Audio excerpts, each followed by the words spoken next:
আমরা কি শরীয়ত মানি? এখন আমরা শরীয়ত লয়ে আইছি চারটা জিনিসের মধ্যে, টুপি, দাড়ি, পাঞ্জাবি, পাগড়ি, পায়জামা, মানে পোশাকের মধ্যে, লেবাসের মধ্যে শরীয়ত লয়ে আইছি। সুদ না খাওয়া শরীয়ত, ঘুষ না খাওয়া শরীয়ত, হক মাইরা না খাওয়া শরীয়ত।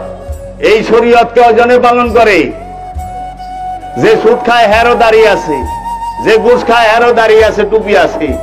দাড়ি টুপিলে ঘুষ খায় না, দাড়ি টুপিলে সুদ খায় না। অথচ আমরা যদি দাড়ি না রাখি তাইলে কই কি শরীয়ত রাখেন নাই। অনেক বলি আল্লাহ আছে, যেরকম আল্লামা ইকবাল দাড়ি রাখে নাই। আল্লামা ইকবালের দাড়ি নাই, বাবা নিজামুদ্দিন আউলিয়ার দাড়ি ছিল না, তাহলে কই কি শরীয়ত নাই?